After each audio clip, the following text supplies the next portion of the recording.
We are using tonight's sustainability lecture series to sort of kick off the 40-year anniversary of the Environmental Studies graduate program. There's a big reunion going on this weekend, and so we thought it would be very appropriate this week to invite 4 of our alums to come and assure you that there is life after EVST and that there are even green careers, if you will.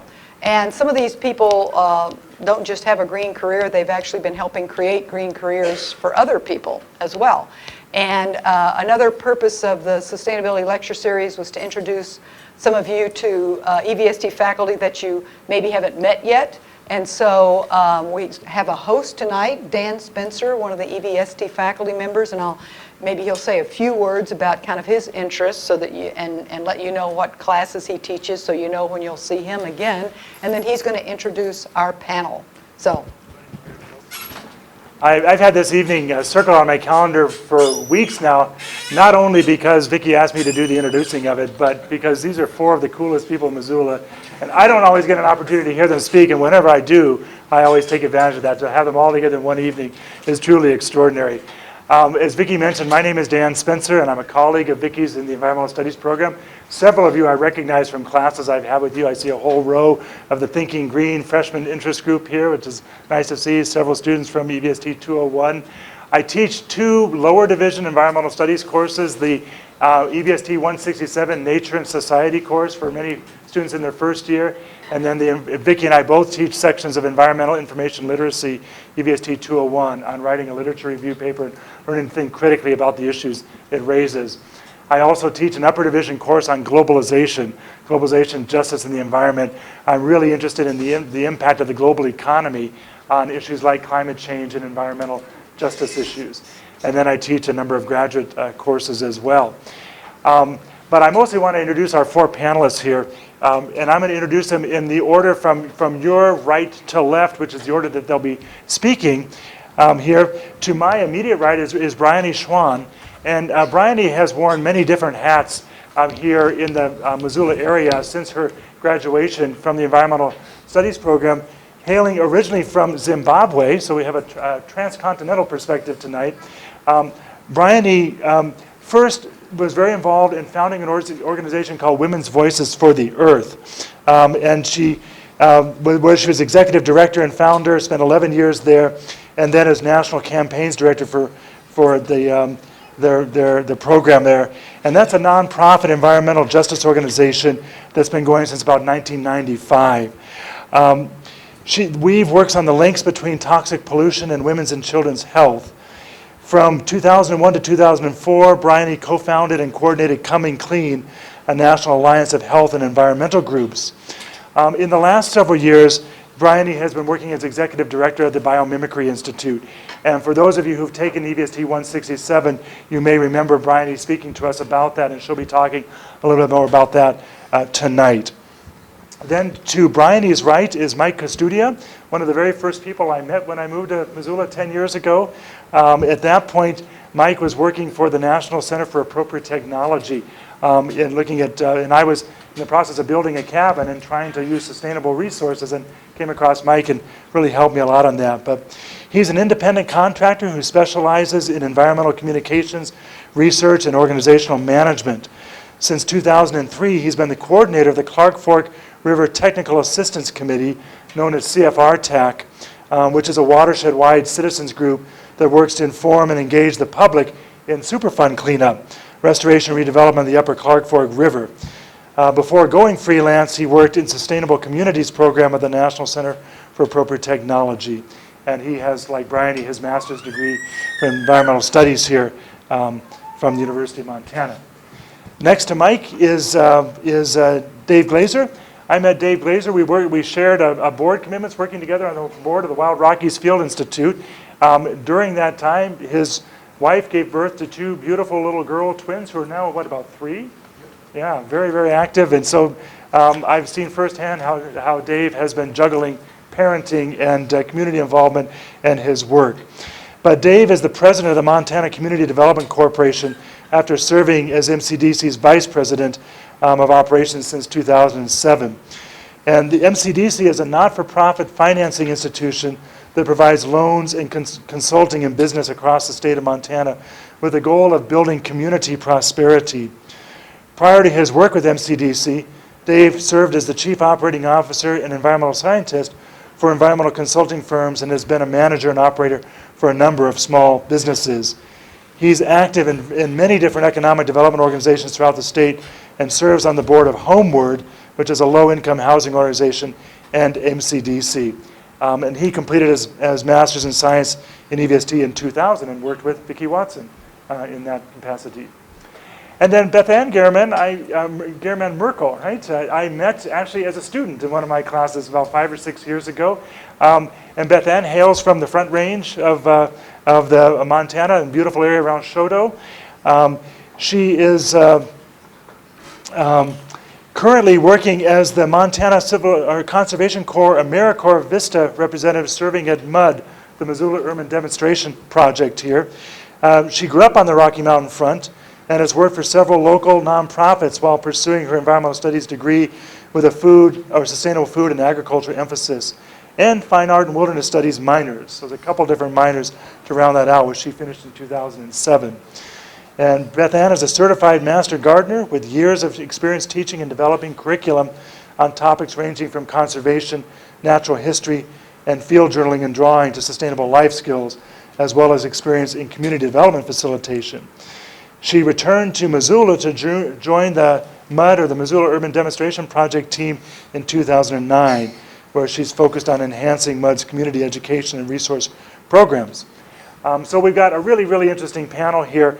What we're going to do for the structure tonight is each of the panelists will speak for 15 or 20 minutes or so about their own career, their interests, their joys, their frustrations, the organizations they work for. We'll have each one speak about it, and at the end of that time, we'll open it up for questions, and we'll have them answer as a panel where they can interact with each other and interact with all of you. So if you would keep track of your questions as you go along, we'll take those then towards the end. So I think we'll start with Brian.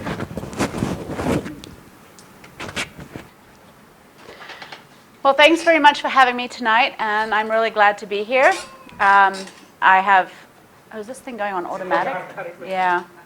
That may have been a setting or something that I accidentally did.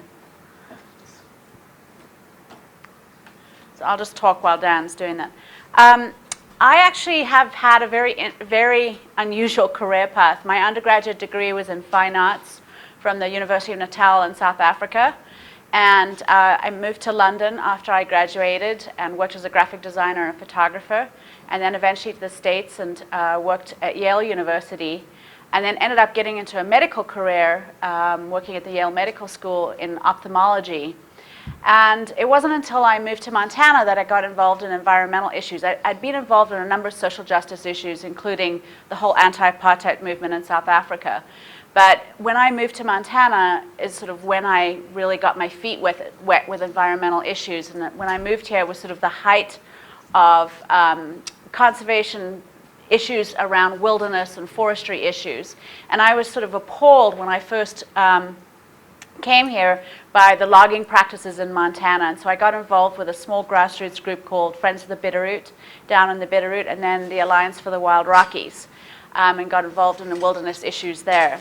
And when I came to EVST, what happened was I started talking to my professors about the fact that there were so few women in the environmental movement, in the leadership positions in the environmental movement.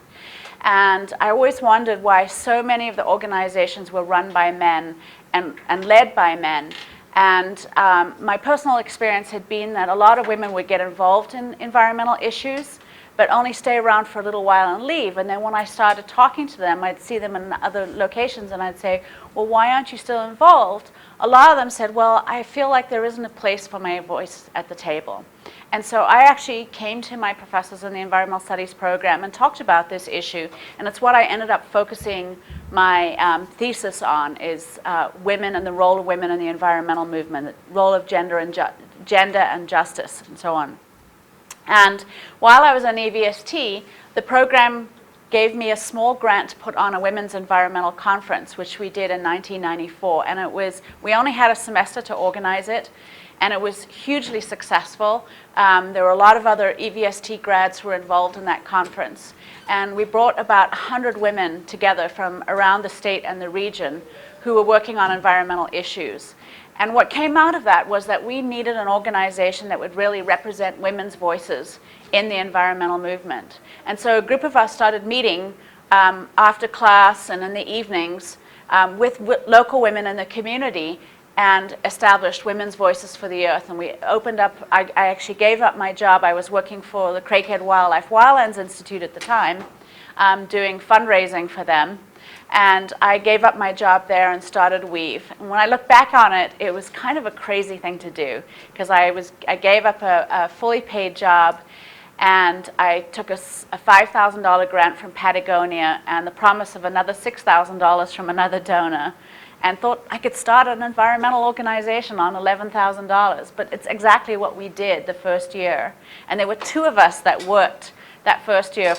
We paid for our office, we paid for all our equipment, and our salaries, all out of $11,000 that first year. But we soon built up a pretty substantial organization. And Women's Voices for the Earth is still going today. Its offices are downtown in Missoula. And I stopped working at Weave in 2006, or end of 2005. But I'm very proud of the organization.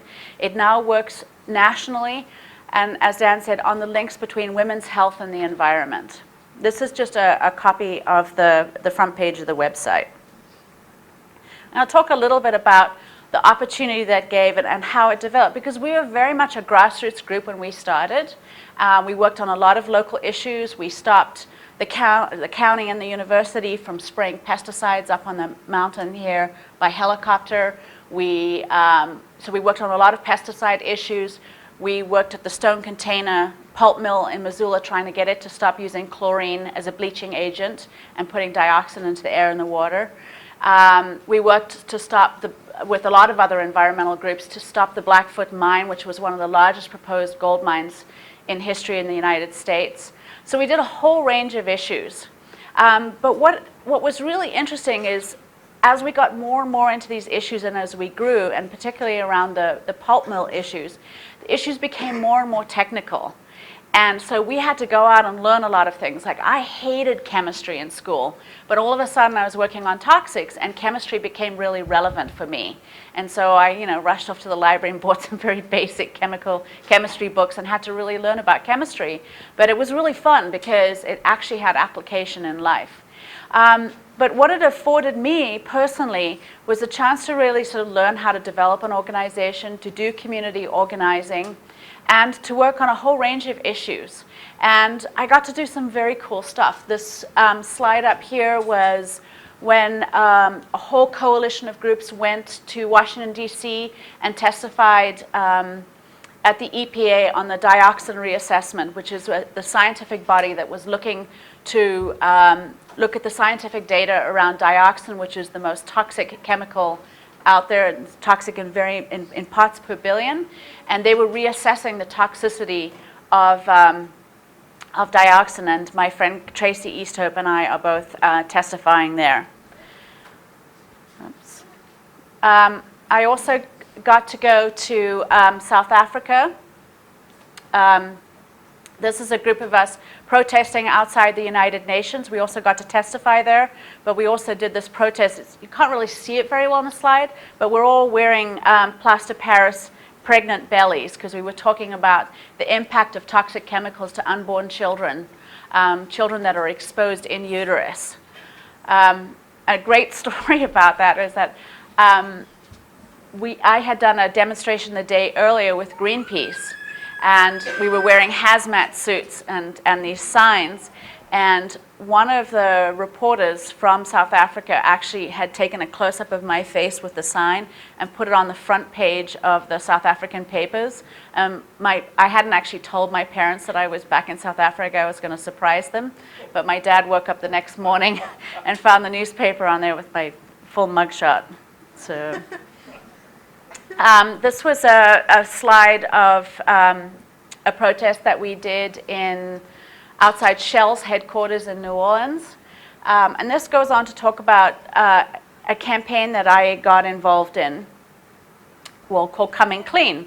And what happened with that is, after I'd been working at Women's Voices for the Earth for a number of years and on chemical policy, a colleague of mine in Washington, D.C., who worked with Lois Gibbs from Love Canal. I don't know if any of you know the story of Love Canal. But anyway, Charlotte called me up and she said, I need you to come to Washington, D.C., because we're going to be working on a really big issue, and I need you to give up the next 4 months of your life. And I was like, well, tell me what it is. And she said, I can't tell you what it is. I need you to get on a plane and come out to D.C. to talk about it. And I was like, really? I really have to do that? And she said, yes, you do. And what it was Bill Moyers, the famous journalist, was doing an expose, and he did this film called Trade Secrets. And it was about how the vinyl industry knew for years and years that they were poisoning their workers.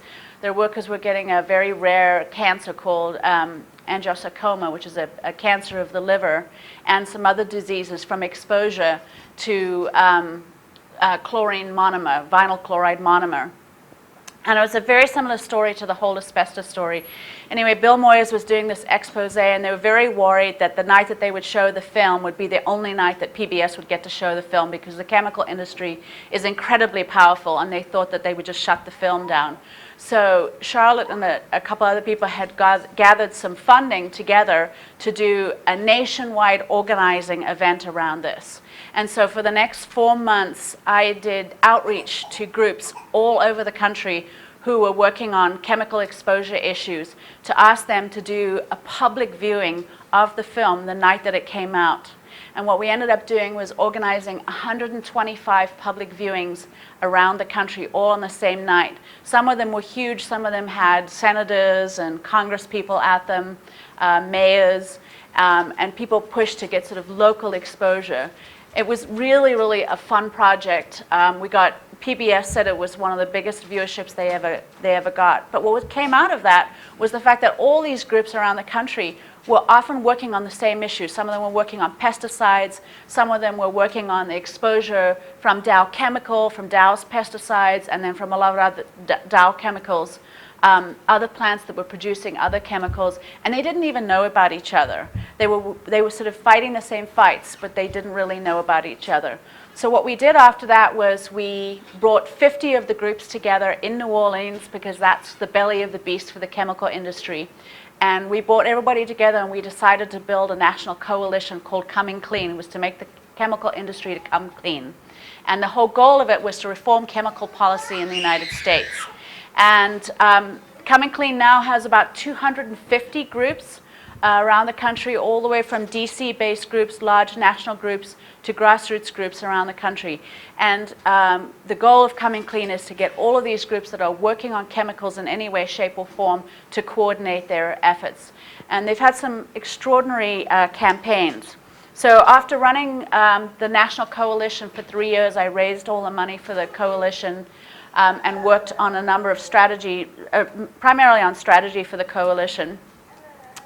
I'll just take a second and stop and say, these were some very powerful ads that we ran in the New York Times as part of the coalition. We had tremendous fun working with the media.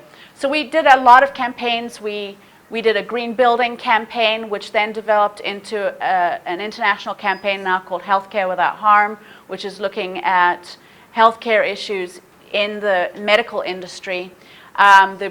A whole green building movement came out of that. But this was a campaign that I ended up focusing my time on with one of the same colleague, Charlotte Brody, where we decided to look at chemicals in the personal care products industry. If you think about it, your shampoo, your conditioner, your deodorant, your skin lotion, your toothpaste, all basically are chemical concoctions. In fact, before you have your coffee in the morning, you've probably exposed yourself to 125 different chemicals just from the personal care products that you put on your body. So this was one of the campaigns that we launched to get the cosmetics or personal care industry to clean up its act.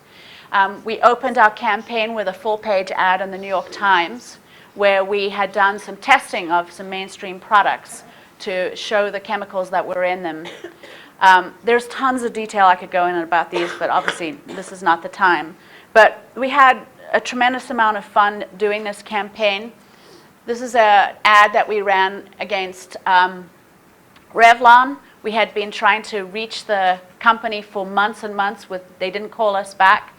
The vice president of Revlon called me like an hour after this was run in USA Today, really pissed off and angry, like, how could we run this ad against them? And I said, oh, you're finally returning my phone calls. But we actually got them to take action on their ingredients within a couple weeks after running that ad. We also ran a campaign against OPI. OPI is a company it's the largest producer of nail polish in salons around the country, and it had chemicals in its products that had been banned in Europe. And so we did a really fun campaign against them. I don't know if you can read that up there, but it was called Mistreatment USA. OPI awards US women with some of the world's most toxic nail polish. And we had such fun with the names of their products. We had carcinogen crimson, birth defect blues, and all of these things. And we did a very fun action outside their headquarters in Hollywood where we all dressed up as prom queens and did an action outside their headquarters. We actually won that campaign within 3 months. We got them to reformulate their products. So then in 2006, I did a complete career change. How am I doing for time? Okay. So in 2006, I did a complete career change. I had been working for Women's Voices for the Earth for 12 years and working on toxics and chemical policy. And I started to feel a little bit burned out because it's hard. I mean, you're talking about issues that are pretty depressing and people don't really want to hear about it. So much of what you're focused on is trying to engage people, trying to get them to take action, trying to go to Congress, get Congress to take action, pushing against companies, and it can be emotionally really draining. And then on top of that, for me, I always had the added challenge of trying to raise the funds every year for the organization and keep it afloat, and knowing that I had other people's salaries sort of weighing on my head. But that being said, I would never give up those 12 years. It was a fantastic life experience, and I feel really proud of what we've accomplished in that time and what they're accomplishing today. But what happened for me is a colleague of mine, Janine Benyus, who had been a really good friend for many years, a biologist, had written this book called Biomimicry, Innovation Inspired by Nature. And I knew about her work because she and I talked about it. And in fact, she kept coming to me and saying, you know, I think I really need to start a nonprofit organization that promotes biomimicry. Can you think of anybody that'd be willing to come and work as an executive director for this organization? And I said, well, Janine, how much money do you have? She goes, well, I had nothing. I said, do you have a board of directors? No. Do you have a plan? No. And I said, well, it's going to be very hard for you to find an ED with no money to come and do this. And she kept saying, well, you've done it before. Why don't you come and do it? And I said, no. I said, I'll never be an ED again. I'm tired of it, and I'm not going to do another startup. Well, then I went to the Bioneers Conference in California, and Janine was keynoting there. And I was sitting in the audience, and, you know, I had seen her speak many times before. But what was profoundly moving for me was that when she finished speaking, people around me were going, wow, that is such an amazing concept. It's so hopeful. Like, of course we should be looking to nature for inspiration. Because the whole concept behind it is organisms in nature have been around for 3.8 billion years. They have such exquisite designs for their own strategies for survival that we as humans should stop thinking that we're so damn clever that we can reinvent the wheel in our short little few hundred years of industrialized civilization. These organisms have been around for much longer, and they know how to survive, and their strategies are brilliant. Anyway, people around me were going, wow, that's so amazing. And the thing about it is we're so hopeful. It was really about finding solutions to these environmental problems. Because I had been spending the last 12 years telling companies, you know, stop making toxic pollutions, going to Congress and saying, you need to make the laws stronger. The reality is, unfortunately, that most of our environmental laws don't do a whole lot. They kind of hold the tide back, but many times we're taking 2 steps forward and 10 steps backwards. So I thought about it, and I thought, you know, it would be really fun to actually work in the solution space for a while. So I went back to Janine and I said, okay, I'll give you 2 years, and I will get the organization started, and then I'm going to move on and do something else. And that was in 2005, and I'm still there. This is just an example. I'm just going to give you a couple of examples of biomimicry, what it is. So this is, biomimicry could be anything. I mean, all of you know Velcro. That's probably the simplest example of biomimicry. The guy who invented Velcro got the idea from those little burrs that stick on your socks. He was trying to think of how to make fasteners, and then he was like, wow, these things really stick. So he went to the lab and he looked at the microscope and saw the structure of the little hooks, and that's how he designed Velcro. The problem with Velcro is it's made out of PVC plastic. I think it's PVC, but nevertheless, it's made out of a petroleum-based plastic. It is not sustainable. What biomimicry is looking at the designs in nature and looking at the principles behind how nature operates, because nature, it creates conditions conducive to life. And so here's an example of, if you look around in nature, everywhere you look, you'll see the same spiral. When you let water down your sink, you'll see that spiral. You see a tornado, you see it in shells. It's called a Fibonacci spiral. And there's a reason why you see that spiral everywhere in nature. It's because when nature deals with flow, whether it's the flow of water or air, it uses, they say, it has the least resistance, the least amount of friction. And so this guy, Jay Harmon, came along. He's a marine biologist, and he looked at this logarithmic spiral, and he realized that this was a brilliant design. And so he's now designed fans and propellers like this, propeller here. This is a water pump based on this spiral that saves 30 to 70% energy compared to our traditional fans and propellers. Now, why is that so profound? Because a third of the energy that we use in the world goes to running fans and propellers. Cars, refrigerators, air conditioning units, ships, computers. So one simple design change, and we could save a third of the world's energy. What's it? 3 more minutes. One more example is Columbia Forest Products wanted to figure out how to make oriented strand board, which is a composite wood board that wasn't made of toxic glues, because oftentimes when you have a new building, you get this indoor air sick syndrome because of the volatile organic compounds, and specifically formaldehyde, that are off-gassed into the indoor air environment. And Columbia Forest Products mimic the glue that the blue mussel uses. The blue mussel makes a very strong waterproof glue underwater in ambient seawater temperatures. So what we're doing with biomimicry now is trying to get biomimicry out into the culture. And our primary focus is education. We run workshops all over the world. We work with universities all over the world to get biomimicry established in their engineering, architectural, chemistry, and other design classes. That's Janine there on your left. Yeah, your left. This is just some of the media that we've gotten. And in fact, I actually wasn't sure I was going to be here tonight because Janine was at the White House yesterday meeting with the top environmental officials in the administration, and I had been planning to go with her. But I ended up staying here instead. But it's very exciting. We're now an international organization. We are working on projects in India. We're designing a city from the ground up in India. We're working on a city in China that's a heavily polluted city that the Chinese government wants to design as a green city. So we're looking at how you build cities, looking at ecosystem rules, how ecosystems are designed, and how you can apply that to cities. So I'll just close by saying that I'm still a huge fan of the environmental studies program. I don't think I'd be where I am today if it wasn't for EVST. I learned a tremendous amount and continue to learn and continue to consult the faculty at times for advice. And I'm just a very proud alum. So thank you.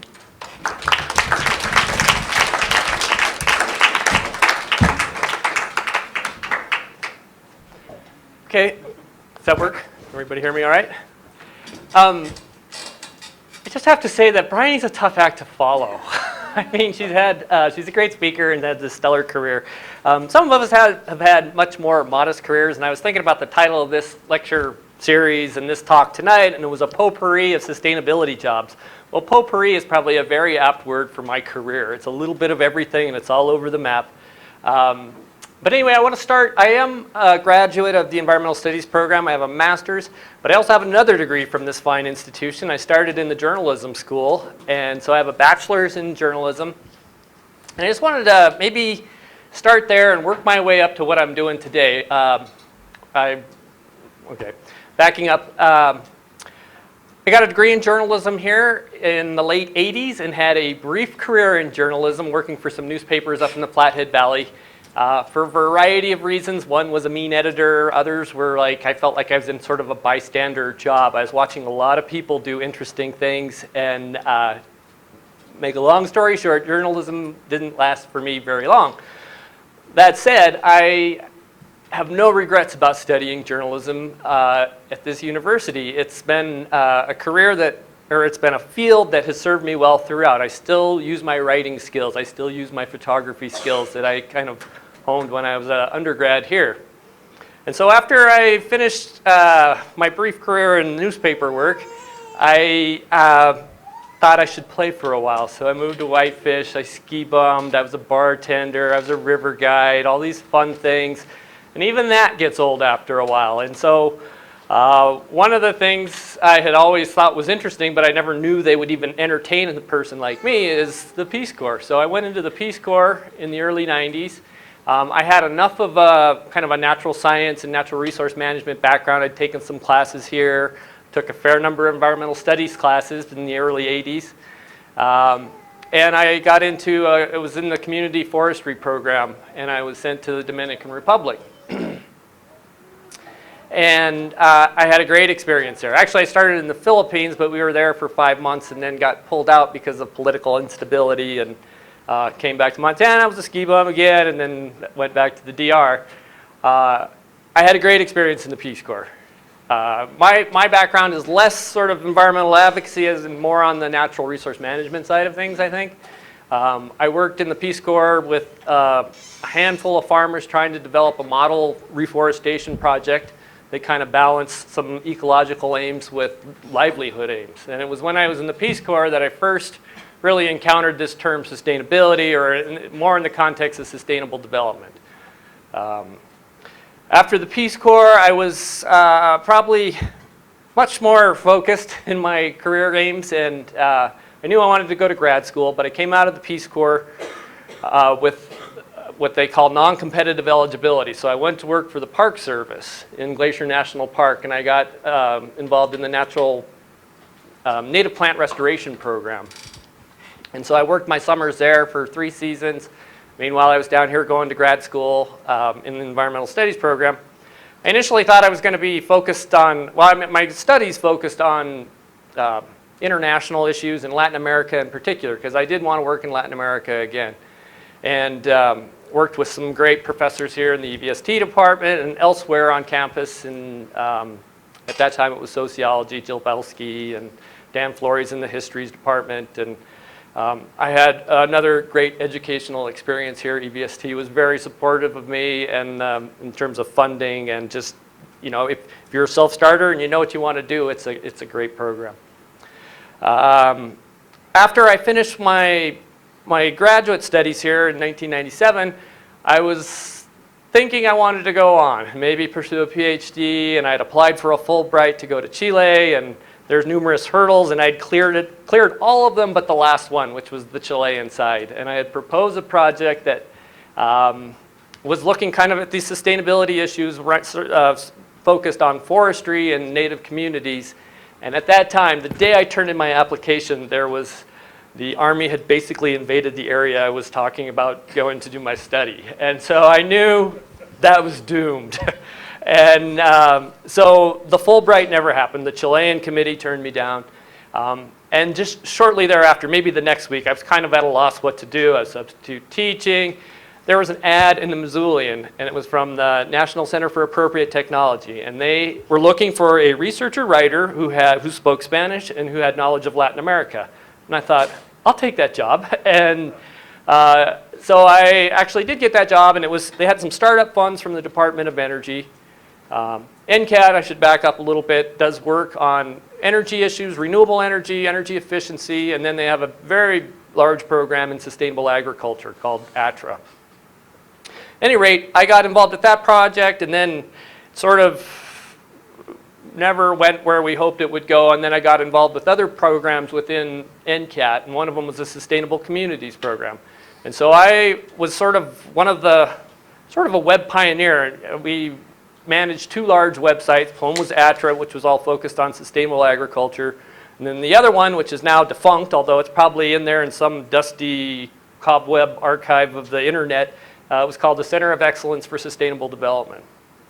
And basically that was funded through the Department of Energy, and it looked at the big picture of community sustainable development. A lot on energy issues, but also planning and smart growth and just kind of the big picture. And so our job was to kind of keep abreast of what was going on in those fields and keep the website lively and updated, and we'd put out electronic newsletters. Other programs or projects I got involved with at NCAT, one of them was with Brian E. Schwan. In 2000, we put on a conference called Spirit, Commerce, and Sustainability. And that's actually where I met Dan Spencer, too. And that was a great conference. We had like 400 people attend a conference that brought Paul Hawkins, and Janine Benyus was a keynote, and Alan Atkinson, a lot of figures that are really prominent in the world of sustainability. And so my work in the Sustainable Communities Program was trying to just get the word out about what was this thing. And sustainability today it's better understood, I think. It was kind of a new thing, and it doesn't have the buzz that it does today. So that was one of the things, side projects at NCAT. Another one in this very room, and I think it was 2002, we put on a Sustainable Communities lecture series. And it looked at the big picture of community sustainability, from transportation to food systems, green buildings, the whole range of it. While I was working at NCAT, there were some folks who, NCAT is based in Butte, but it has offices all across the country, but the mothership is in Butte. And some of the folks that lived in Butte had gotten involved with this group called CFR-TAC, which is the Clark Fork River Technical Assistance Committee. And CFR-TAC is funded through the EPA. It's actually money that comes from ARCO as part of a settlement. Maybe I should back up and talk just a little bit about the Milltown and Clark Fork River cleanup. It's one of the largest Superfund sites in the nation. It was caused by a century of mine disasters, basically. In 1908, there was the largest flood in 300 years, washed a lot of mine waste into the Clark Fork River. 1908 was also the year that the Milltown Dam was built, and so immediately it was all washed up behind there. And all those mine wastes had poisoned the aquifer below with arsenic. And so that was discovered in 1981. Years and years of planning and study resulted in a record of decision in 2004 that said basically, we're taking out this dam, we're taking out the worst of these sediments. And so the group I work for, CFR-TAC, is a technical advisory group. And we're not really an advocacy group per se, although everybody on my board sure has an opinion about what ought to be done. One of my board president, Bryony, mentioned Lois Gibbs. My board president is Kathy Hadley, and Kathy Hadley is Lois Gibbs' sister. So she had moved from Love Canal in New York, where there was this environmental disaster, only to find one in her new home in Montana. And she and her husband were really instrumental in getting the river stretch of the Clark Fork listed as a Superfund site, because Milltown was known to be a contaminated site, and then of course Butte and Anaconda as well. And the Hadleys were some of the folks that said, well, what about this river in between? And what about these dead areas where nothing will grow? And so it was added to the Superfund site. And so there's 2 operable units, as the EPA says to the Milltown site. And one is the dam itself, which is well over the hump and on its way to being done. And then the rest of it is in the Deer Lodge Valley. And that cleanup has not even started. It's likely to start later this year, maybe, or next year for sure. At CFR-TAC, so what we do at CFR-TAC is we hire independent technical advisors to review a lot of the science and the documents that come out of the whole Superfund process. And we offer an independent view of what is being proposed. The other part of our mission is basically to take this complex information and try to translate it for the general public. And we do that through things like, this is a publication called The Dam News. This is the Dam News 2010. We put out 3 of these. One was in 2007, 2008, and then this one. First couple of them looked at how are they going to remove the dam once it was decided that it was coming out. And so they're basically aerial photos that I took because I'm very fortunate to have a board member whose husband is a pilot. And so he flies me around all the time taking pictures of the Clark Fork River. And so then we have these aerial photos, and then they're doctored up by a really talented graphic designer here in town named Joe Yardley. And so that's one of the main things that CFR TAC does. Another thing I've been really pleased to be involved with, is sort of a spin-off from CFR TAC, is there's the Milltown Redevelopment Working Group. And basically, in the Superfund cleanup, we talk about the 3 R's. One is remediation, restoration, and then redevelopment. And remediation is the kind of the removal of the toxic sediments in the dam itself. You know, you could do that and put in a riprap channel and call it good. You know, you would have achieved your goals, which were basically to reclaim the aquifer. Because that was first and foremost the goal of the Milltown cleanup, is that reclaiming that contaminated groundwater. Restoration, though, is the result of a lawsuit that the state filed against ARCO, and it created this $150 million kitty to take remediation to the next step, and basically to try to put the river back to what it might have looked like 105 years ago or 110 years ago before the dam was built and the whole mess happened. And then layered over the top of that is redevelopment. You know, if you spend $100 million cleaning up this big environmental mess, how does the public and how do the communities get the most benefit out of it? And so Redevelopment Working Group is a stakeholders group that has a lot of local residents and then people from Missoula who represent different interests. I was on there as a member of CFR TAC, and when we were brought together, we were told we were going to meet 6 times, and that was about 8 years ago now. And part of it is that we had come up with this conceptual redevelopment plan, and we thought, damn, this is a good plan, and we can't just let it sit on a shelf gathering dust. And so we continued on to try to implement it. And there's been some changeovers in the working group in terms of people who've been involved, but there's been a core group who've been with it since the get-go.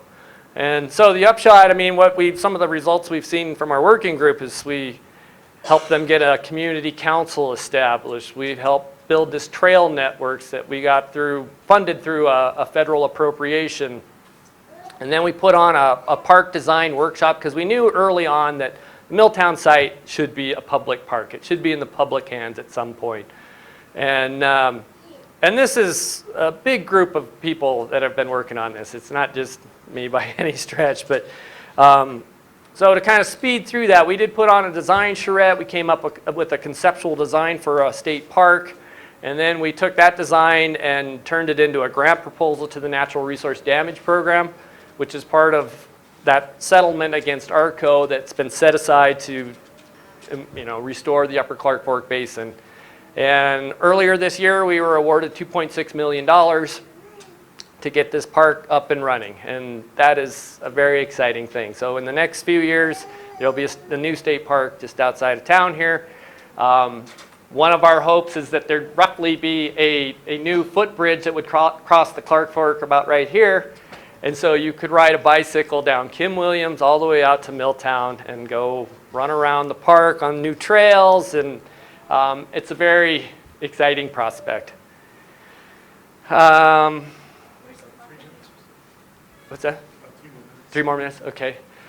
Well, the park will be basically the former Milltown site. It was owned by Montana Power and then Northwestern, and there's like 450 acres there. So basically, most of what you see here will be part of the park.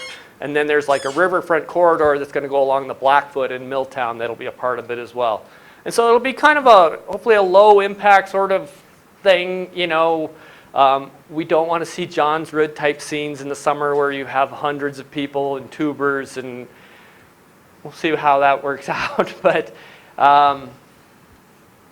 so from here, Fish, Wildlife, and Parks is hoping to hire somebody, and we'll continue to work with that person to kind of see this into fruition. In addition, I have been doing freelance work for the last 5 years. I've had a few other clients. One project I just finished up recently was with the Washington Biodiversity Council. So basically taking a report on biodiversity indicators and translating it into English that people could understand, aside from a handful of scientists. And that's sort of been my little niche in a lot of this, is taking sort of complex technical things and dumbing them down, or I don't know if that's the right word or not, but just bringing them, making them accessible to the public. I've done other work for groups like the Sustainable Business Council, which was actually an outgrowth of the Spirit, Commerce, and Sustainability Conference. I've done some work for MCDC, actually, about 5 years ago. I helped them develop some website content. And so there's, I guess the upshot is, I don't know if you're all environmental studies majors or liberal arts types. I was a liberal arts type, and there are jobs in the sustainability world awaiting you, largely based on your communication, your writing skills. And yeah, so I'll leave it there for now. And Stressing those writing skills. Writing skills, right. Yes, they'll serve you well, believe me. So, thanks.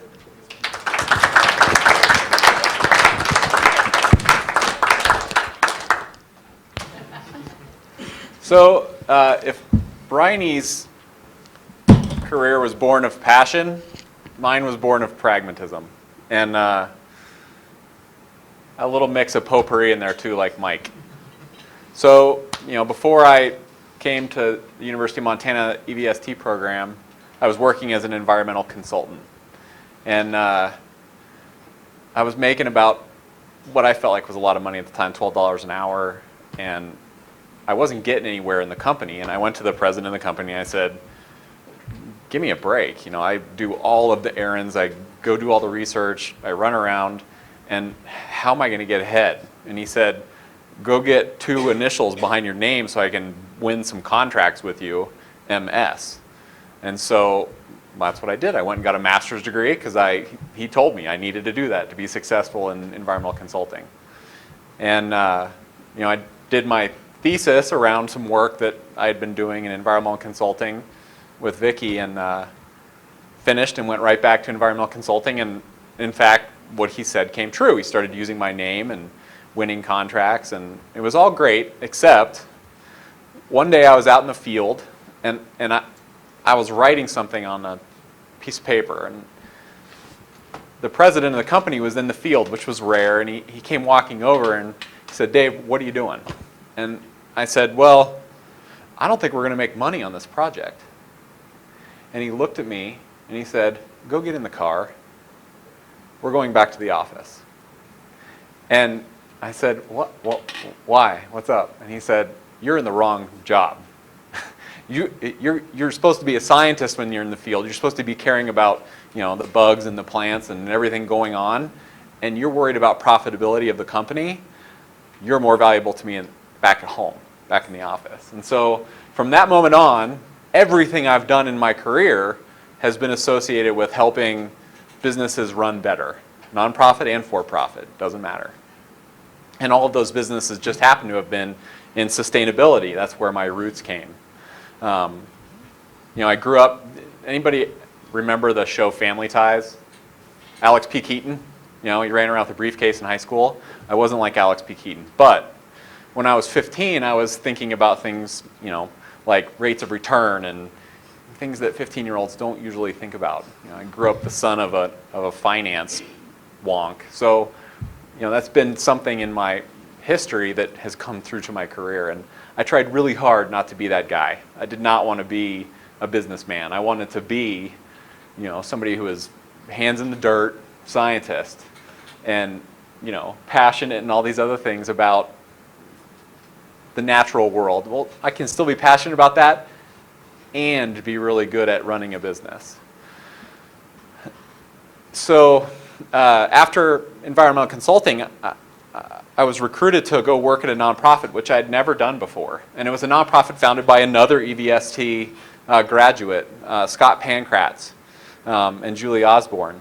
The EPI, Ecology Project International, some of you may be aware of it. Well, my job at EPI wasn't to, measure sea turtles or, teach the kids about science. It was to sell, to market, to, manage these programs so that they were profitable, and I loved it. It's so fun. Lots of people don't think this is fun. And I can tell by the look on your faces, you guys don't think this is fun. So, flat out, I loved making the company hum. And it's, from the beginning, I've always felt, even before I got to EVST here at U of M, that if there weren't people like me involved in all of these institutions, they wouldn't stick around. Because if the institutions can't keep the bottom line humming, they can't do good in the world. So I'll stick with it and I'll keep going down this track. I love it. So at EPI, I worked at this fantastic organization. I got to travel the world, work in Costa Rica, and all the while, I was worried about marketing and sales and, profitability of programs and all these things that, people with ties and suits and horrible, horrible things, right? It worked great. And then I was recruited back to for-profit consulting, environmental consulting, to do that on just a slightly larger scale. And now, here I am working at a company that is a nonprofit bank. So what MCDC does is we provide financing to companies, people, who fall just outside of bankability. So they have a business that they don't have quite enough collateral, they don't have quite enough equity coming into the deal, and they can't get a loan at a bank, so they come to us. So the Grameen Bank, anybody aware of the Grameen Bank in India? Right? So we're basically a micro lender for the United States. The scale is different. The amounts of money we lend is different. But it's the same principle. Just because you are born without a lot of assets doesn't mean you can't achieve something, build wealth in your own life. So where you start in life doesn't dictate where you end. Oh, thanks, Vicki. Quick aside story, this is a good one. So Vicki was my thesis advisor. And I used to have some fashion sense issues. I got married and my wife helped me immensely start to dress better. But at my thesis defense, Vicki was my thesis chair, and I had a Hawaiian shirt on at my thesis defense.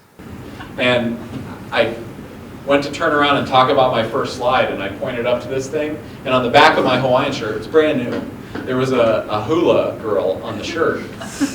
And I'll always sing Vicki's praises because somebody in the thesis committee said, David, do you really think that's appropriate for a thesis defense? And of course, it was icy silence in the room. And I didn't know what to say, and my back was to the audience, so I couldn't read anybody's faces or anything. Well, what Vicki says is, well, we're not here today to judge David's questionable fashion sense. We're here today to judge David's thesis. And it was like, enough said. Here we go. Went straight into my thesis. And I never wear anything. Anyway, so MCDC, we provide this capital to companies that fall just outside of bankability. And we're what's called a triple bottom line lender. We lend for profitability. We run a business that's profitable. We lend to social justice. Just because you aren't rich doesn't mean you can't run a business. And we lend to green practices. Ultimately, we like to support businesses that are doing better by the earth. So let me bring up, we make loans from $1,000 up to $1 million. And we also provide financing for, let's see if I can even surf around our own website.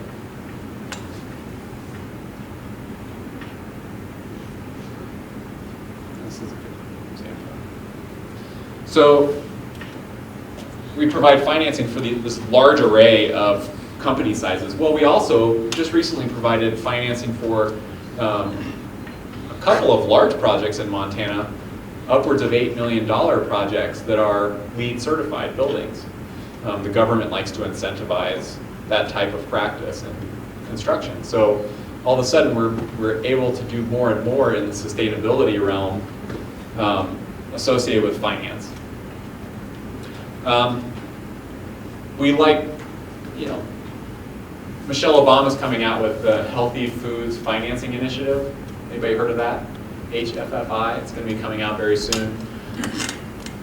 So we provide this capital to businesses. Well, it turns out quite a lot of those businesses are local businesses that are involved in agriculture in some way. So let me give you a really great example here in Montana of 3 companies that came and got financing from us that are involved with healthy food initiatives. The Town and Country Food Store in Bozeman. Who's from Bozeman? Anybody? Not one person's from Bozeman. So, yeah, near campus, right? It used to be a movie theater. It was vacant, run down. It's in what's called a low-income census tract. So we took some of our financing and we provided it to Town and Country Foods, who put their grocery store in this old rundown movie theater. Town and Country Foods provides as much as they can locally grown organic food at low price. So Town and Country Foods there and now thriving. One of the products in Town and Country Foods is a cheese called Montina cheese. It's a local cheese to Bozeman. It's made right there in Bozeman. And we provided the financing to, the company's called Vintage Cheese Montana, but it's Montina cheese. So that cheese is sold in Town and Country Food Store, and we provided financing for both of those entities. One was a tiny, tiny loan, and the other was a very, very large loan. So back it up even further, one of our loan clients is Hull's Dairy. Anybody heard of Hull's Dairy on the Bitterroot? It's a dairy that's been there for 80 years in the Bitterroot. And they needed a little bit of financing help because they had fallen outside of bankability. So we step in and we provide financing to this dairy that makes the milk, that is sold to Dairy Gold, I believe, that then sells the raw product to Montina Cheese to make the cheese to be sold in the grocery store, distributed in Bozeman.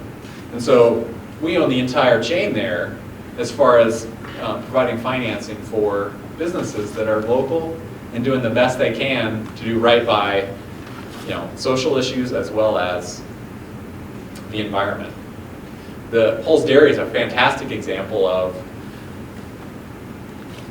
and Dan, if you might be able to find Hull's Dairy on there, pictures of it. So originally we provided financing to them because they wanted to put in a methane digester.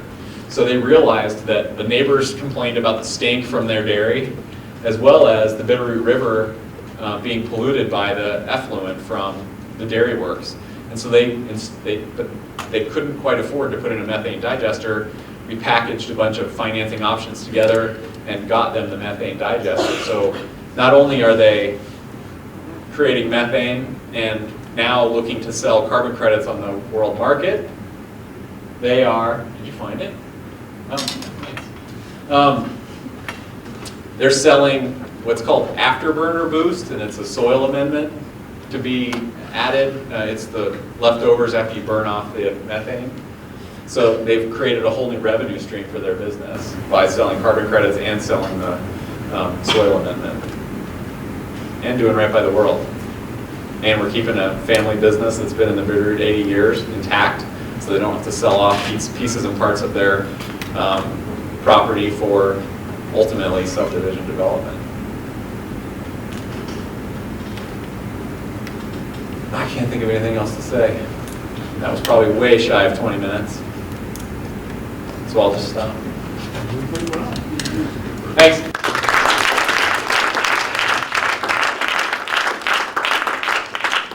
Our final speaker is Beth Ann German Merkel. And Beth Ann graduated from the undergraduate degree program here in environmental studies, so give your perspective on that.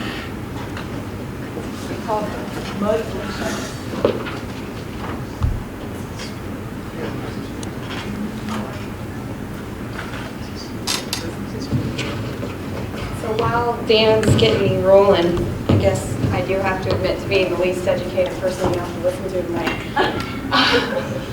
But I did have a little bit of fun with PowerPoint this afternoon. So what I wanted to start us with tonight is mud, and then we'll sort of wander around with me in the last few years and some of the things I've done that had a lot to do with going to school in Missoula, and specifically the environmental studies program, and also, you know, the passion and the crazy ideas that you get when you're talking to lots of people about all the ideas you have. But I think we should start first, and humor me, please. I've been sitting over there freezing, and it's 8:15, so I'm going to ask you a couple questions, and if you'll like physically answer them, maybe we'll all wake up and get into this for the last few minutes. Who in the room, stand up, who in the room is interested in working on social justice issues of one sort or another at some point in their career? And you don't have to stand up. If that's just not your bag, great. Okay, even, you know, wiggle, shake if you need to. How about ecology, conservation issues, whether that's education, remediation, whatever. All right. How about self-sufficiency? Things you can do for yourself, things you can teach other people how to do, that sort of stuff. Okay, and anybody in here think that they, with the help of maybe a couple others, can change the world? Okay, well, I think we probably all do think we can, and realistically, if anybody shut off a light when they left a room today, or put their computer on hibernate, or ate anything that they had a hand in making, harvesting, or growing, we are changing the world. All of us individually and therefore collectively. And that's one of the biggest things that I believe in, and that's one of the biggest things that motivates me to do the work that I do, including putting together a PowerPoint of 9 slides that took me probably 3 hours. But I had fun doing it, like I said. So I work for the Missoula Urban Demonstration Project, which is a 30-year-old organization in Missoula, arguably one of the first and oldest nonprofits and certainly sustainability-oriented nonprofit organizations working in our community. And some of what other folks here tonight mentioned in terms of longevity and viability of organizations has been tested multiple times by mud. There have been cycles of viability and near implosion in the history of this organization. And I think it's a really interesting testimony in terms of what people can do wrong, and how good things seem to always come out of a lot of people putting good energy toward good ideas. And specifically what MUD has focused on for over 30 years is giving the Missoula community tools for pursuing sustainable living practices on a backyard scale in an urban, community-based environment. So not thinking of self-sufficiency and sustainability in terms of needing to be a hermit, needing to have a farm, needing to move to Mars in order to be able to live sufficiently, but thinking about leaning over the back fence and asking your neighbor how they do something you think they do better than you do. Maybe borrowing the tools from them that they have to do that, and trying it and doing it enough times that you get good enough at it that you are being asked to show someone else how to do something a little bit better. And the whole idea of us all working together and adding up to something big and ultimately important. And the adding up part, MUD started 30 plus years ago as Wild Willie's Chicken Farm. It was a backyard farm on the north side in a very economically oppressed region of the city. And folks got together, and probably more people than ever should lived in one little spot in sort of a communal environment, and got to thinking about how they could deliberately share ideas and resources. And that evolved in the 80s into the Down Home Project, which eventually formalized as a nonprofit, and then ultimately in the 90s changed its name to the Missoula Urban Demonstration Project. There have been many offshoots of MUD, and that's part of why our mission statement includes the word replicable. The whole idea is that it's something somebody could do, and this is both organizations and business concepts as well as making apple cider. And so we have a lot of really neat relationships with organizations and entities that have evolved in the community, from Garden City Harvest to Home Resource to ecology education organizations down in the Bitterroot and all over the place. And so MUD's had some pretty cool impacts on the community in the last 30 years. Our current mission statement is that MUD exists to provide a replicable model of urban sustainable living through education, demonstration, and celebration in the Missoula community. And that celebration component is the least tangible and possibly most important aspect of the work that MUD does, because it's really important, like Brian was pointing out, to stop and think about what's good in the world and about the work that we're all trying to do every now and then. And so that's something that we try to remind folks of in a number of different ways. And I was involved with MUD. This is the third round now. I was an intern there in my undergrad, and then I was an AmeriCorps volunteer garden manager there several summers later, and actually moved back to Missoula specifically to convince them that I should have the job I now do. But I'll get to that in a bit. First, long before MUD, I grew up in an area of Montana that's very small, very rural, and fairly skeptical of things that we take for granted in Missoula most days. Things like homegrown really do mean homegrown, homemade out there. It's only been within the last handful of years that local produce has become available as a market item in a little store, and there's about 3 booths at a little farmer's market, and they're all Hooderites. So it's a completely different lifestyle than what we enjoy here in Missoula. And a lot of the things that I'm interested in life skills, elements of sustainability that I know about, developed more out of economy than they ever did a concern for ecology. When I was growing up, we had a huge garden with my grandparents. We canned a lot of fruit. You know, we shut off the lights, and we weren't supposed to be heating the outdoors, things like that. But it wasn't really looking at life from a tree hugger sort of perspective. It was definitely just about being practical. And it wasn't really until I moved to Missoula as a sophomore in college. I actually did my freshman year in Butte at Montana Tech. And I moved to Missoula to do the Wilderness and Civilization program and learned about all the things I had never even heard of before. And it was quite a shift. And it was extraordinary for me, and it completely changed the course of my life. And there was a lecture that was sponsored by one of the environmental studies professors about sustainable food and agriculture that spring that really flipped my switch. And I spent the rest of my time, my undergrad years here in Missoula, focused a lot on what sustainable food meant for small rural communities in contrast to what it meant for a community that had the sort of vortex pull that a place like Missoula does in a Montana scale sense, and what sustainable food really means in a place like Choteau with less than 2,000 people in the community. And I also spent a lot of time thinking about natural history and ecology issues and things like that. Spent a lot of time volunteering for organizations like the Watershed Education Network and, again, MUD and a number of other places in town. And I also did an art minor that was focused mostly on photography. And so I was thinking a lot in that about how to express things and how to communicate them, like Mike was talking about earlier, how to actually engage people in the things that are going on in your brain. Because again, if we don't talk to other people, we're not going to make much of an impact. And so after graduating in 2007, I actually went back to the front into an even smaller community and lived outside of that community. I lived about 10 miles west of Potpourri, Montana, which you can literally miss as you drive through it. There are arguably about 50 residents in this community, and I worked for a year and a half on a ranch that's owned by a conservation organization called the Boone and Crockett Club, and I was their conservation educator. So I did pretty much all but the schooling and cleaning associated with teaching kids about conservation issues, whether it was going birding or collecting insects and thinking about the stream health conditions and all sorts of things like that. And just helping kids become conscious and familiar with their environment in a way that I had not had any exposure to as a kid. So it was a really neat circle for me to have the opportunity to say to the kids that came from the towns that I grew up around, hey, look at this place, it's amazing.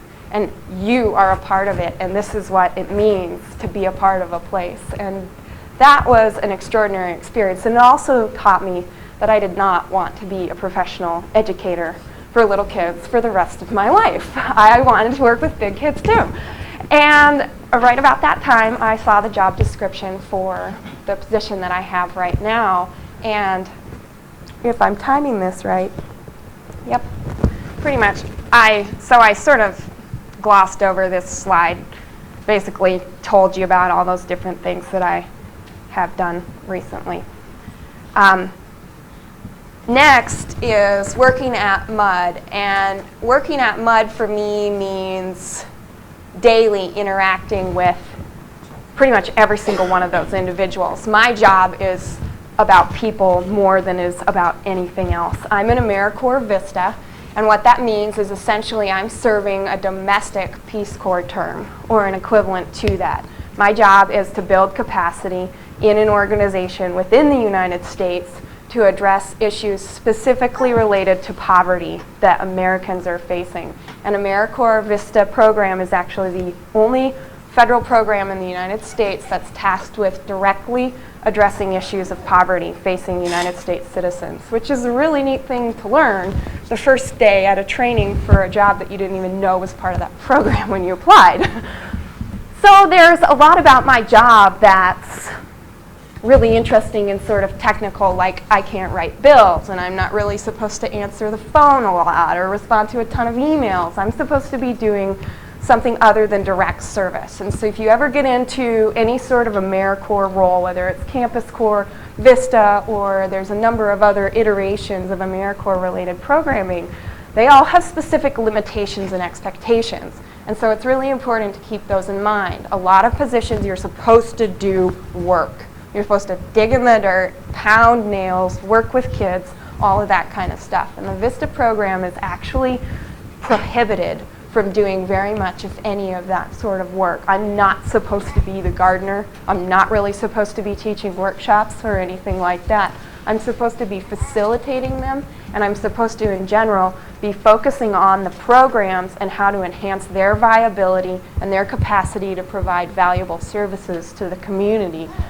And then, because of the programs that we offer at MUD, our programs have capacity to address poverty-related issues. If you're not familiar with our programs, we have a tool library and a truck share, both of which are things that people get really excited about. We have right around 2,000 tools in our tool inventory right now, and they range from tiny little screwdrivers to fix your watch up to chipper shredders, things that you could, basically the whole suite of carpentry tools you'd need to remodel a house. We have the sewing machine to sew the curtains and finish the upholstery on the new chair when you're done and moving in.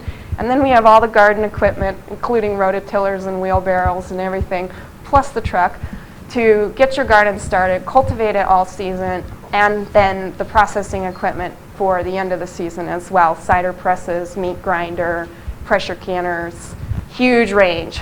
So we can outfit you. And so when we talk about demonstrating and sharing resources, that's what we're talking about. We put the possibility in your hands to do things that you might not have the ability to do. You both being students and then anyone else in the community. We also have an education aspect of our mission, of course, and that's our adult workshop series, which teaches on basically a your kitchen, a your garden, and then a do-it-yourself general sequence. And so anything from beer brewing to bread making, canning fruit, or fixing your lawnmower, sewing a grocery bag,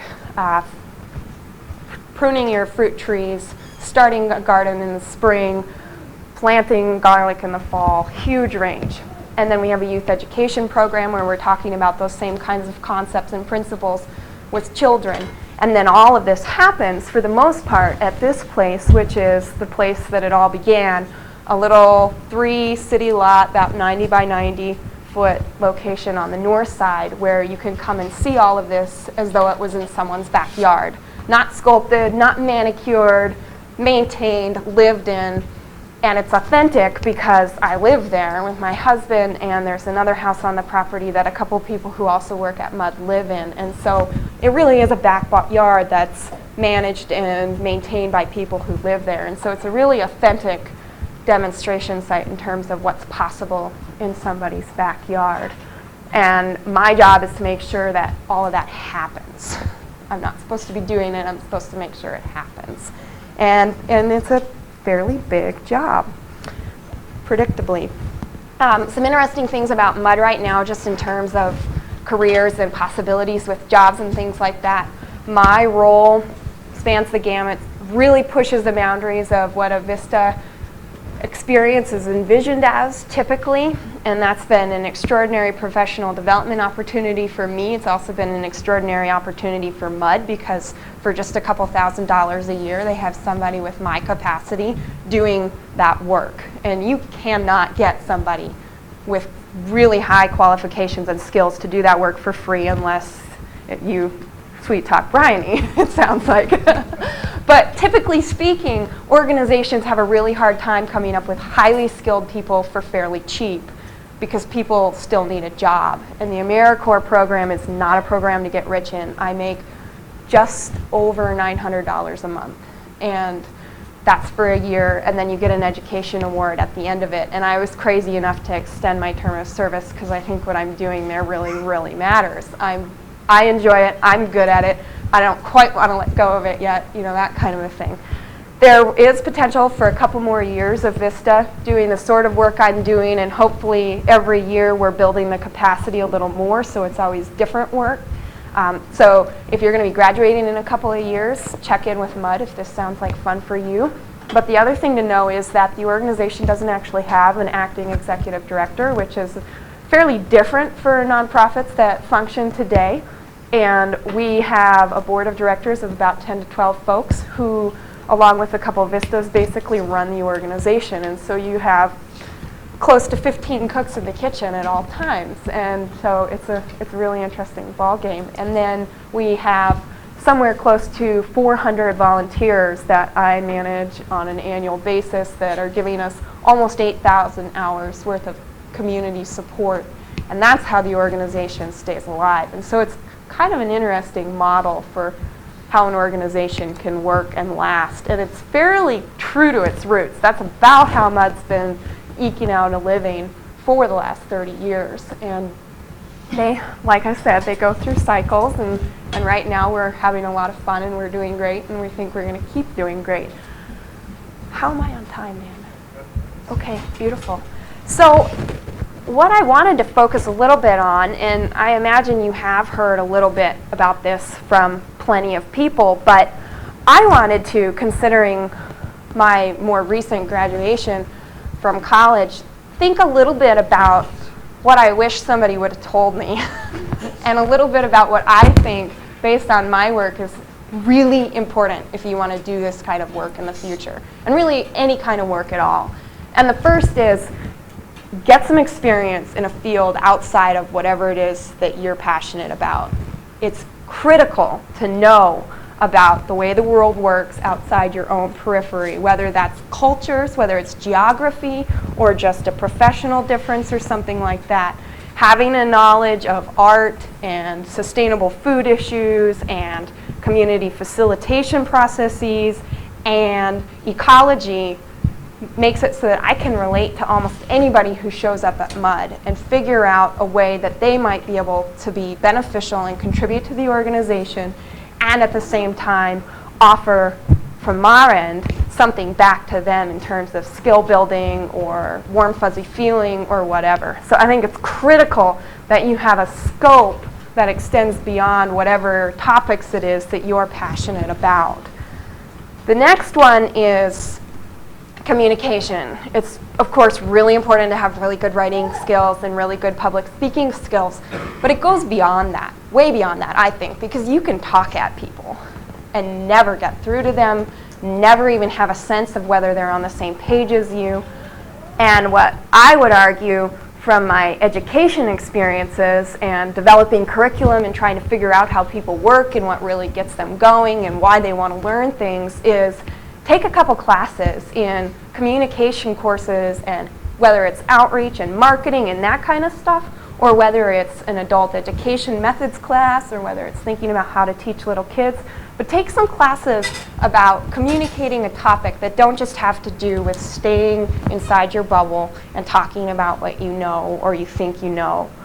take classes or do internships or follow somebody around who does the kind of work that you want to do, does it really well, and does it from an angle that's looking at how people learn and what they're trying to learn from you.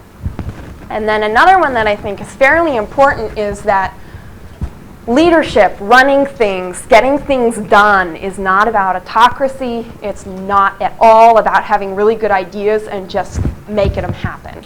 It's about knowing how to work with people. And so I would really recommend getting training, again, internships, classes, follow somebody around who does what you want to do and does it well.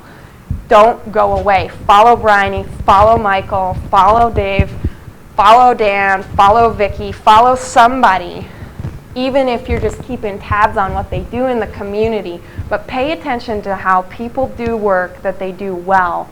And a lot of it is going to have to do with not talking, not sharing your idea, sitting down and listening to what other people have to say, making sure everybody's voices are at least heard and they're engaged so that they can actually be a part of the change you're trying to make. Otherwise, the change is only going to happen for you.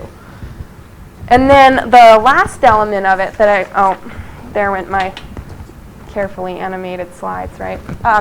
The last element of it that I think is really important is if you're getting anything out of this at all and what everyone has said tonight, I think 3 key things to keep in mind would be work with others and try to work well with them. Keep in mind what other people have already done. There's a lot of ideas in Missoula that have been tried. A lot of them work really well. Some of them didn't work out at all. It might have been timing. It might have been that this just isn't the place for them. So think a little bit about what people know and what you can learn from them, and whether that's skills or professional experience or whatever. And then thinking about self-sufficiency in terms of not isolation, but your community, and how each of us with our own skills builds a community that is much more sustainable in the long run. And then, and I'm going to make the plug, if you're interested, you can totally get your hands dirty with me. There's 2 really good ways to do that at MUD. You can either volunteer or you can become a member, or you can do both. And there's some very specific things that we do volunteer-wise, and we're also, because sustainability is a big topic, willing to sit down and chat with you. We do focus pretty carefully on what we're doing in order to do it well. But if you have an idea that you think fits within this, we're definitely interested in sitting down and talking with you. And then we have memberships, and that's how you access some of those tool loan programs and things like that. All of that information is available online, and you can also find us and ask us after the session or whatever. And then specifically, I did want to mention this to you guys. We are doing a canning workshop on Saturday, and you can sign up with me after the session if you'd like to. You can also sign up on our website. The instructor is Kathy Ravello, and she's the local extension agent for home ec related things, and so she's going to give you a really, really cool, thorough, basic exposure to how to preserve everything that you see that's ripening right now quick before it freezes. So 9 o'clock or October 9th at 1 o'clock, I guess. So that's me and that's MUD, and thank you.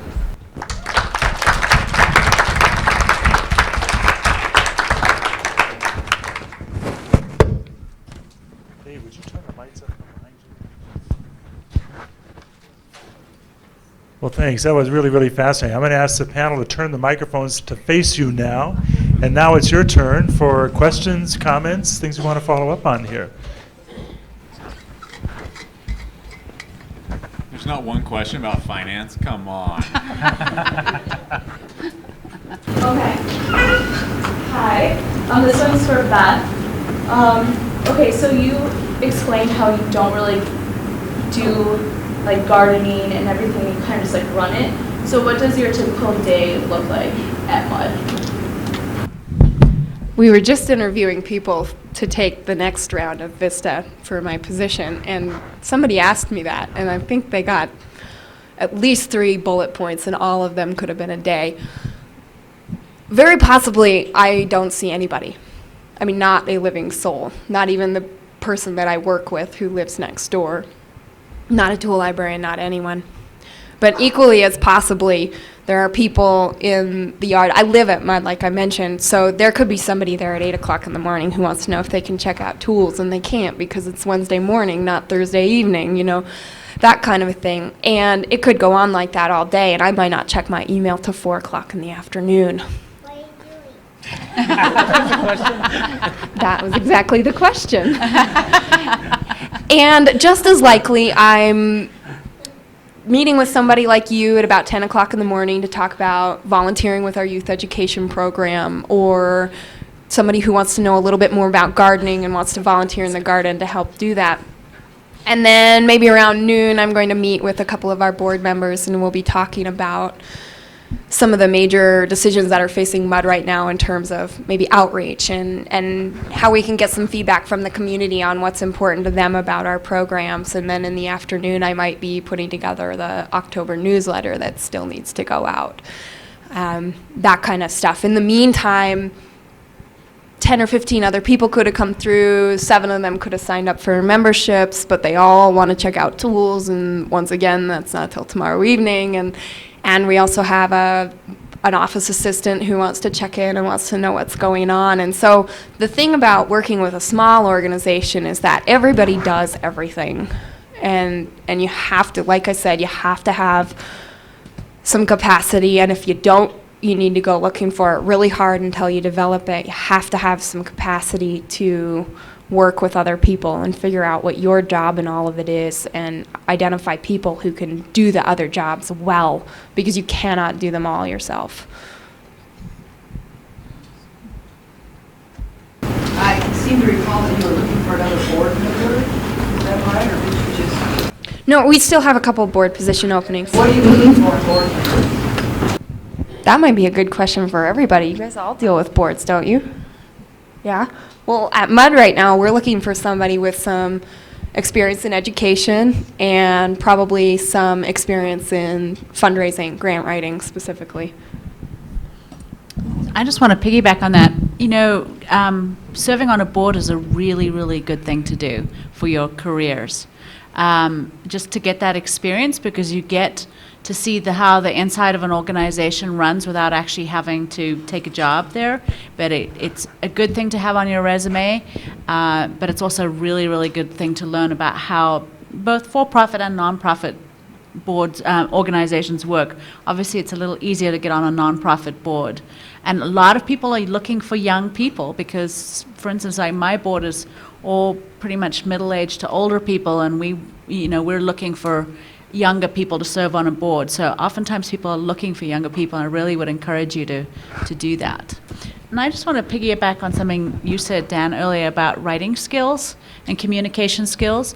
I think I cannot even stress how important they are, because when you're out there looking for a career, if someone sends me a resume and they can't write, bing, it's going out the window. So it doesn't matter what you do, whether you work in the for-profit world or the non-profit world, it's really important that you be able to write well. One other thing I just want to say too that I often tell folks is, you can do anything you want to do. Don't let anybody ever tell you can't do something, because you can do it. And one of the easiest ways to get a job with an organization that you're passionate with is to volunteer for them. Because many times, I get resumes almost every day of people who want to come and work for us, and we may not have jobs open, and I store them in a file and so on. But it's really difficult to tell what someone's like from a resume. And most times I've ended up hiring volunteers or interns, because then I know what they're like at their jobs, and that they're reliable, and I have a sense of what they're going to do. So if you want to get your foot in the door of an organization, go and volunteer for them and show them what you're worth, and really be committed and do a great job, and you're much more likely to get a job with them.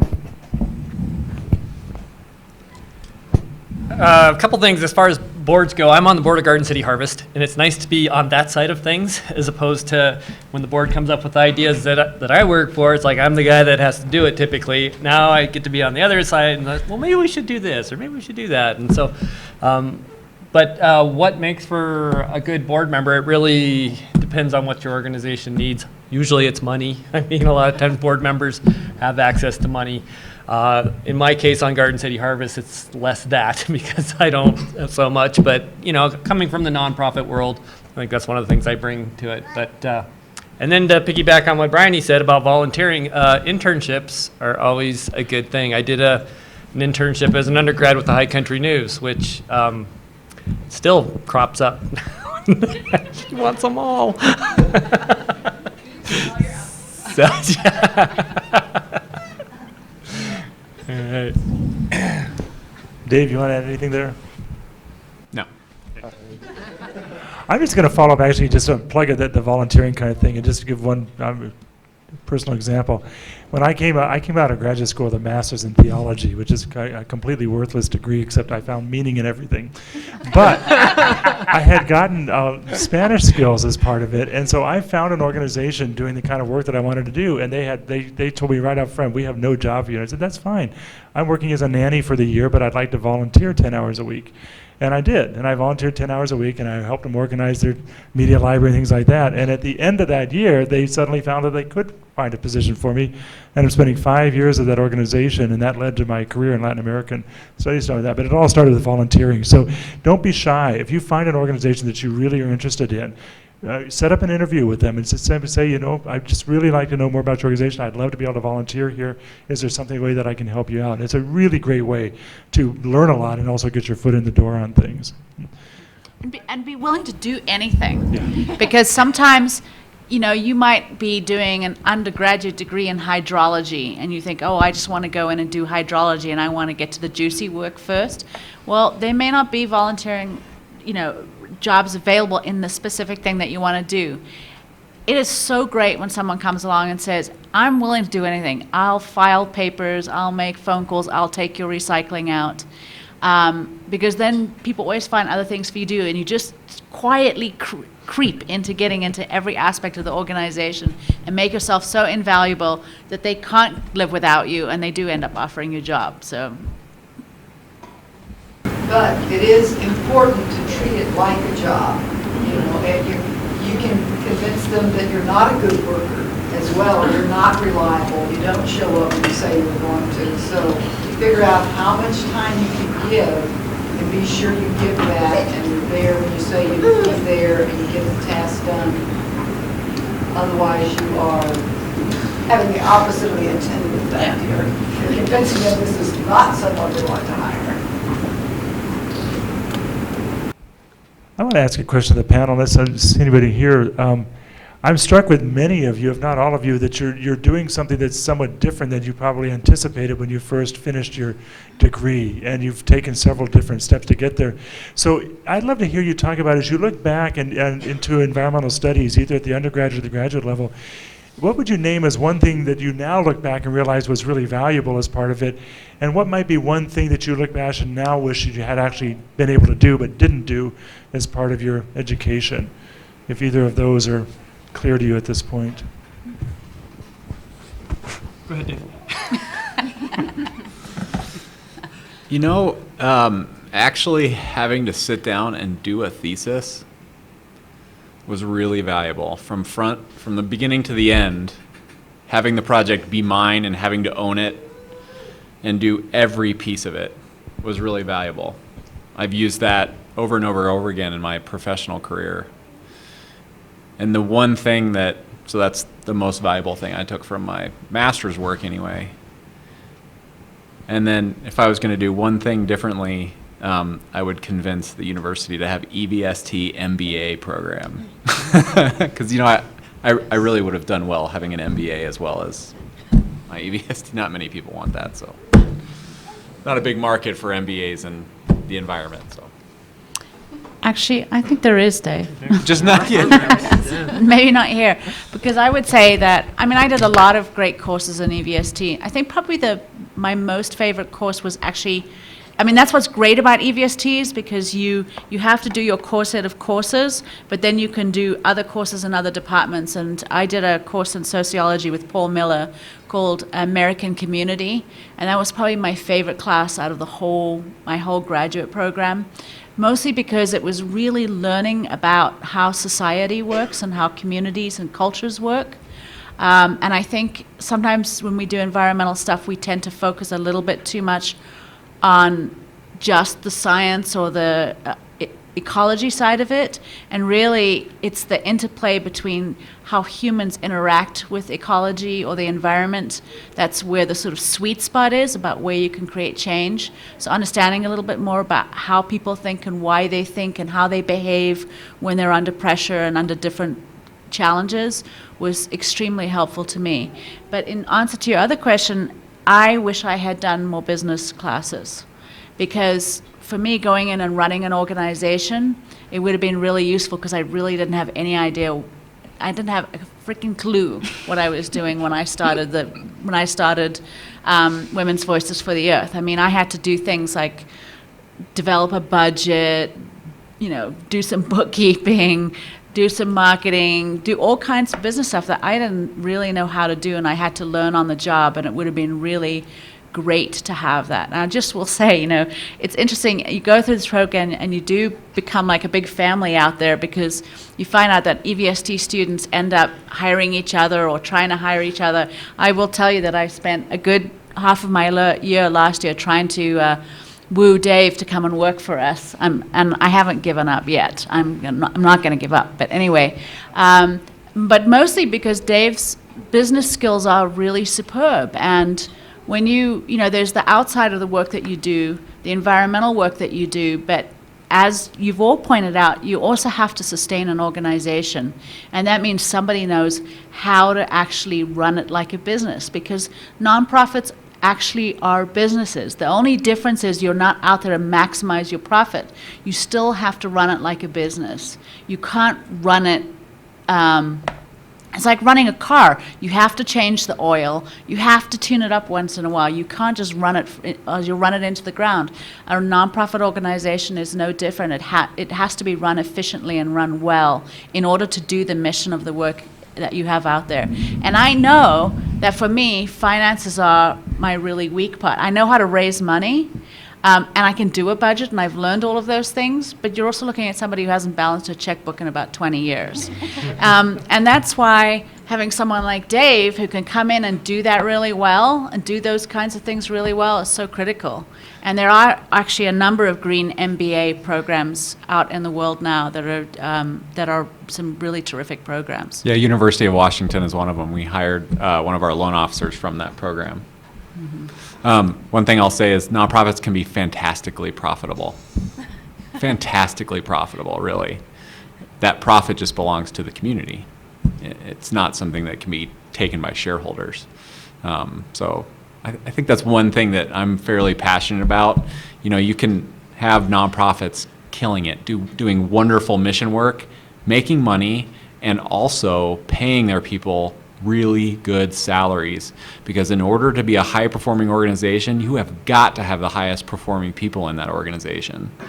So one of the things that really bummed me out when I first started looking at kind of the field of sustainable work was that the organizations weren't putting a priority on recruiting the top talent out there. And you can't do that unless you're really paying what it takes to keep them there. So they'd train them and then they'd go off and work for profit. I wanted to ask Dave to explain what the Community Development Corporation is. Is it like a union where some people put their money in so that other people can do things with it? So we're a non-depository financial institution. We don't take deposits, but people do invest in our loan fund. So there's an individual in Missoula who has an IRA, a retirement account, and he had a bunch invested in all kinds of stocks that he started to lose stomach for, like Boeing or companies that make defense systems or missiles or whatever. He didn't want to be a part of that. So he took a part of his retirement and rolled it into our loan fund. And so now he can walk down the street of towns in Montana and see his retirement account at work in Montana. So yeah, our loan fund is comprised of federal, state, local, and individual investors.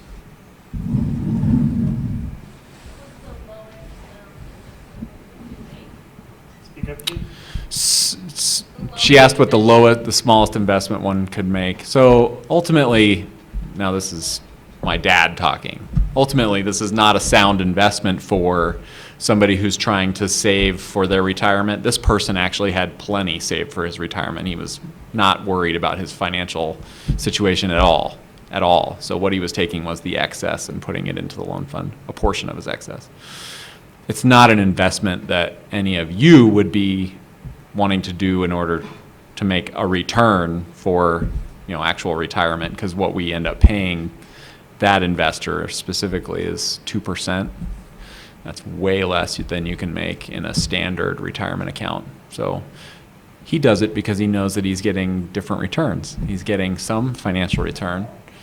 He's getting social return. He gets to see local businesses thrive because of his capital.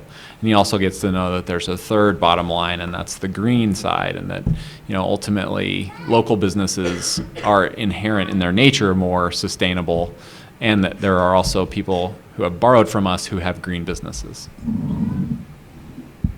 So don't invest in our loan fund. Unless you're fabulously wealthy. Yes, if you're really rich, come talk to me. Dad, would you like Mike and I to still follow up on that? I think the major turning point for me was realizing at the end of my freshman year at Montana Tech that a couple of things. One, I was the first person in my direct lineage on either side to actually go to college and intend to finish a degree, and actually the first person who did. And so I really had no idea what I was up against, what it took to sort through the systems, what it took to even make decisions about what's your social purpose, like what do you really need a degree for, and do you need one? And I was one of those people who just loved school and thought if somebody would pay for it, I'd go to school forever. And at the end of my freshman year, I realized that I really didn't like physics and calculus to the exclusion of life on Earth, which is about what engineering was looking like to me. And it was the first time in my life I didn't really have a plan, and I didn't know what to do about it. And so that was when I started shooting a little more from the hip, and I have ever since. And moving to Missoula was a major shift, and applying to the Wilderness and Civ program was a major shift. And all of those were, well, I'll try it, and if it works, then I'll do it. Otherwise, I don't know. And a lot of my sort of watershed marks have been like that. I'm going to take a chance. I'm going to try something that I have a bit of knowledge about, that seems like it's a good direction to go, and I don't really have an answer for anything else. And having some trust in yourself and your capacity to judge that is pretty key, I think. One thing I wish I had had some sense to pursue when I was in school, and I took classes on everything I could get my hands on, because like I said, I really liked school. I wish I would have looked more into business, like Bryony was saying. And I'm probably still going to do that. I think that will be an asset personally and professionally for the rest of my life, but also looking a little more into systems that have been developed for thinking about how communities work really well together and people work well together, and actually taking some coursework on facilitation and community development and that sort of thing would have been very beneficial. And I've sort of come at it the back doorway, but I still might go try to get some more training in those two elements. Actually, I have a question for Dave on that. Do you think that actually doing business classes at universities is the best place to do them? I mean, I think the environmental studies program is a really, really good program because it stays in touch with things that need to be taught that are contemporary and up to date. But I'm not sure that business schools are always necessarily the best. I mean, if you're not going to major and do an MBA, if you want to just get some business experience, do you think that there are other online courses and outside of university programs that if you just want to supplement, that are better than within an academic environment? So, if you're interested in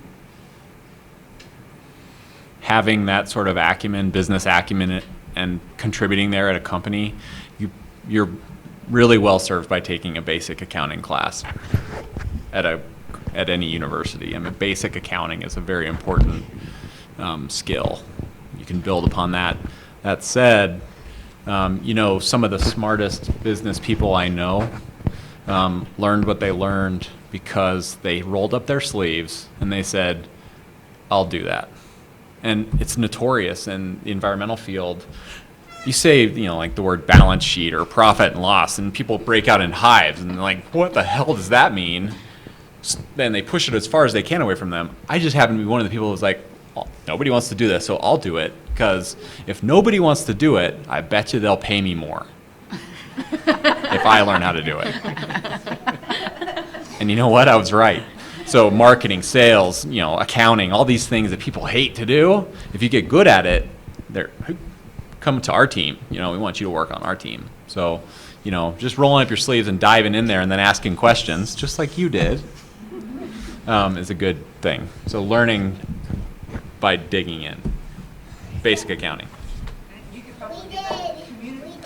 You could. There are fantastic basic accounting classes actually here too. So. I will, yeah, one thing I'll point out, those of you who are environmental studies majors, we have different emphasis areas, and one of them, we do have an environmental business and management emphasis area with some different courses that would complement your environmental studies degree on that. But and the business school here at the University of Montana, we actually teach a class here at the business school called the Small Business Institute, and it's the capstone class for undergraduate business students, and they write business plans and marketing plans for local businesses. And that's a great way to dive in. It's a capstone, so you can't just dive in and take it. But anyway, this is a really good business program. So I'm aware that we are at the 9 o'clock hour here, and I just want to thank our panelists again. But let's thank Bryony, Mike, Dave, and Beth Ann again for a wonderful panel tonight.